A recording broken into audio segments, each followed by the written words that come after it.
May nalata kayo mga kababayan? Bakit niya Mr. Maravillas? Bakit kailangan niyang sumulat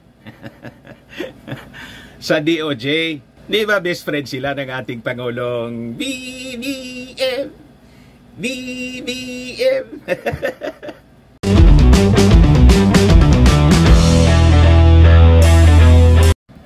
Panic mode na rin yata mga kababayan si Inday. Bakit niya Mr. Maravillas? Sumulat na po sa DOJ sa issue ng ICC. Baka kasi kalad ka rin na po yung tatay niya. Yan kasi mga kababayan. Sabi niya, come. Ayon, di come. Nasubran kasi ng yabang. O ngayon, panic mode sila. Sabi diyan sa balita, mga kababayan ng UNTV, BP Sara sumulat sa DOJ hinggil sa ICC. Issue inilatag na argumento, ikokonsidera sabi ni Asik Clavano. You see, mga kababayan, ito yung report pa ng ABS-CBN. Just in, the Department of Justice has received a letter from Vice President Sara Duterte expressing her stance on why the country should not cooperate with the International Criminal Court, according to Asik Miko Clavano. Di niya Mr. Maravillas ang tingin mo? Tingin ko po magiging inutil na si Inday as DepEd Secretary. Maubos na lang yung panahon nito sa CIF. Saka dito sa latest na issue ng kanyang tatay na baka kalad ka rin na po ng ICC. Wala na. Ubos na yung kanyang panahon. Wala na sa focus si Inday sa DepEd. Nasa pag-defend na mga kababayan ng kanyang tatay. Na resulta mga kababayan ng kanilang kagagawan man lang. Sabi nga natin, nasobran kasi sa yabang. Ayan tuloy, pati yung SMNI. Nadamay mga kababayan. But before ko mga kababayan ibigay sa inyo yung full story, click subscribe muna dito sa ating YouTube channel and hit the notification bell po para lagi kayong updated sa mga kaganapan dito sa ating bansa. Like and share na rin po ninyo ng ating video.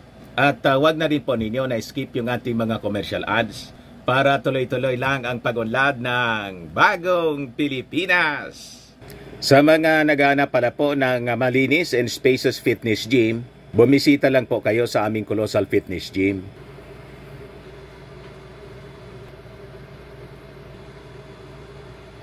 We also offer Grab car rental po with our brand new 2023 model ng Toyota Innova.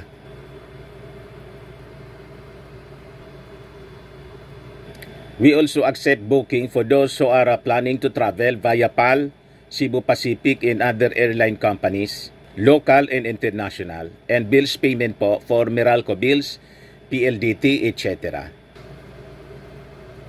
Ang Colossal Fitness Gym is located at 3rd floor Security Bank Building, Lanco Business Park, Legazpi City, Albay.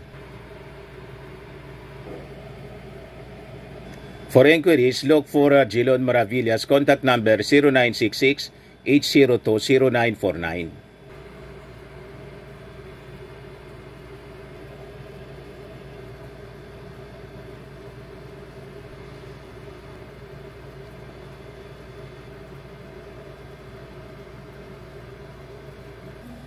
Ayos na Mr. Maravillas. So, balik tayo mga kababayan dito sa ating kwento. Ayan po. Sumulat na sa DOJ si Inday. Panic mode po. Inihayag ng Department of Justice na natanggap na nila ang sulat ni Vice President Sara Duterte hinggil sa posisyon nito sa isyu ng muling pakikipag-ugnayan ng Pilipinas sa International Criminal Court. Ayon sa DOJ, valid at may bagong argumento si BP Sara at kasama ito sa mga ikokonsidera nila sa pag-aaral sa issue. May nalata kayo mga kababayan? Bakit niya Mr. Maravillas? Bakit kailangan niyang sumulat sa DOJ? Di ba best friend sila ng ating Pangulong BBM? BBM! Di ba? Pwede man niyang tawagan si si President Bongbong Marcos? Kasi sabi nga po ng mga experts, mga analyst, pati ng mga dating senador, si Drilon, pati si Laila de Lima, nagsalita na nga po. Siyempre, anya Mr. Maravillas, nakikisakay na rin. Siyempre po. Pasikat na rin po sila. Sumakay na po sa issue at siyempre magtitake advantage para makabawian niya tayo. Matabla natin si Maudigs. Ganon. Sabi po ni Laila, executive action anya enough for ICC. Ganon din yung sabi ni Soljen Medardo Guevara na it's up to the president kung papapasukin niya yung ICC. So malinaw po yung mensahe, mga kababayan. Ano niya Mr. Maravillas? They have to behave. May sword of Damocles po. Tigilan nyo kasi yung kayayabang ninyo. Pinipirwisyo ninyo yung Kongreso, sinisiraan ninyong sinisiraan at mismong si Maudigs, yung Speaker of the House po, pinsang buo ng ating Pangulong Bongbong Marcos. Kambal dikit po.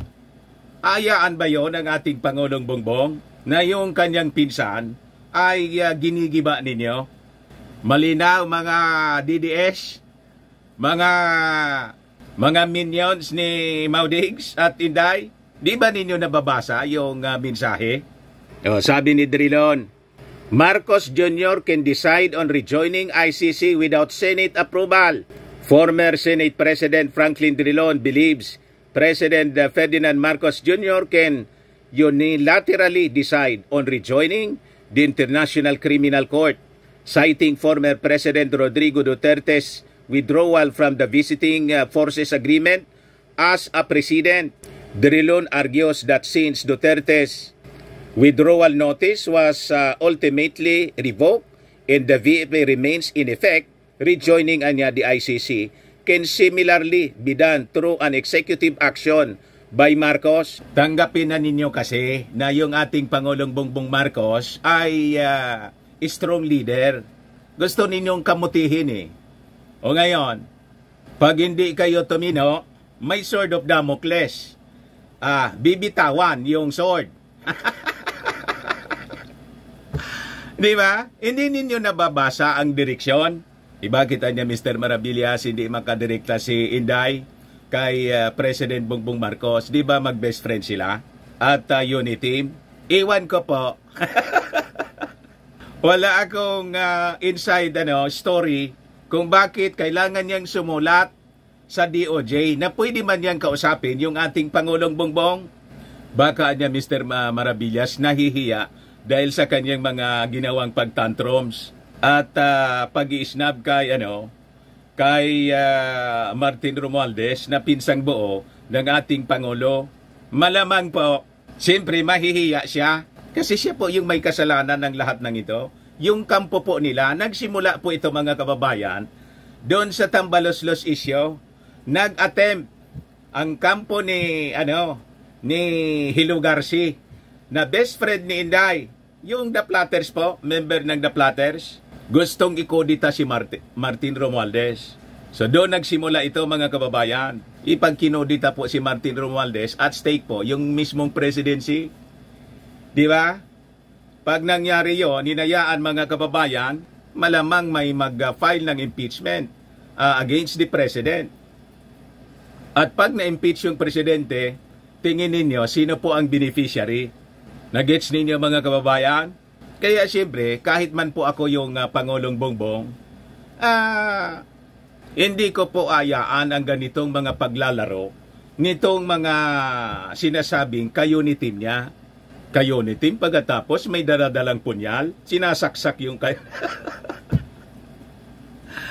Di ba? At lalong lumala mga kababayan sa issue ng confidential funds. At because of that, tingnan ninyo yung issue ng ICC. Nagresolusyon tuloy yung Congress. Bakit nagresolusyon yung Congress? Inaliposta po ni Maudigs. Siniraan ang siniraan gamit yung kanyang istasyon at yung dalawang broadcaster na hindi man pala po KBP accredited. Ginawa nilang attack dog, nag-fake news. Ayun. malamang mga kababayan matulad sa ABS-CBN, yung SMNI, ang lahat ng ito mga kababayan, kagagawa nila, nasobrahan kasi sa yabang. Bakit po? Ang advisors nila pa, no? Ang advisor nila kasi po, si Kibbs, yung nagkiklaim po na mayari ng mundo. Pero tingnan ninyo po ito nga balita dito sa GMA. Maganda ito po. Balance po. Sabi rito, sabi ng DOJ, BP Sara's points versus ICC, pro very valid. Kita ninyo? Validoan niya. According to Clavano, the letter was full of legal discussions and arguments on why the ICC, which is seeking to investigate the administration of then President Rodrigo Duterte's war on drugs, should not be allowed to enter the country. Just for the records niya, yung mga arguments po niya ay very valid. Kagaya ng jurisdiction, yung complementary issues, the mechanism by which we will hold people accountable. For example, the rules of evidence. Hindi naman parehas ang rules of evidence natin dito doon sa rules of evidence ng ICC. Doon niya wala namang double jeopardy. Pero kung pumasok ang dayuhan dito at binigay natin sa kanila yung poder na investigate and to undergo a completely different legal regime, ayaw din naman nating masubject yung kahit sino mga Filipino sa proseso na yon. Ipapasok natin yan sa ating consideration sa pag-aral ng ICC and its possible return or possible membership. This will be among our considerations in our study, the possible return to the ICC. What? Nagets ninyo mga kababayan ang ibig sabihin?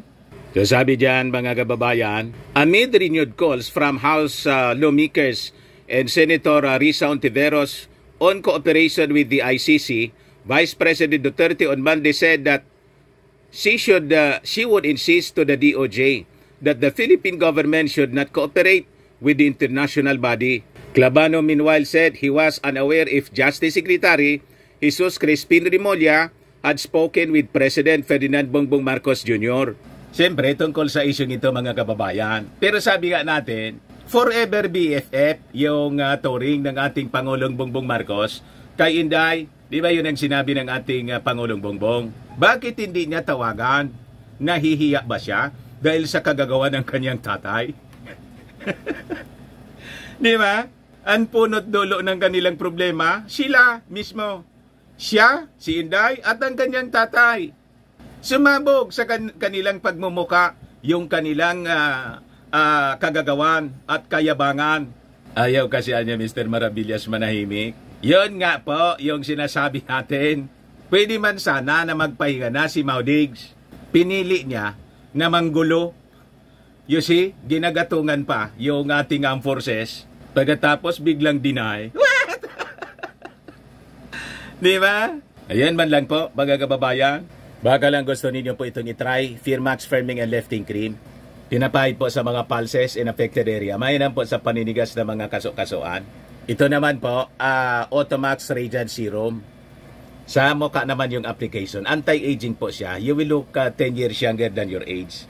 Sa mga cancer patients naman po, baka lang gusto ninyo itong itry. Ning siya Red Mix Fruit Drink. Hindi man po siya gamot, food supplement siya. Kaya lang gawa siya mga kababayan sa goji berry. Yung goji berry may anti-cancer properties. Ayos pa. Yung mga inquiries ninyo, dumiritso na lang kayo sa aming messenger sa Facebook para masagot namin agad. Ako po si Dante Maravillas. Bye-bye po. God bless.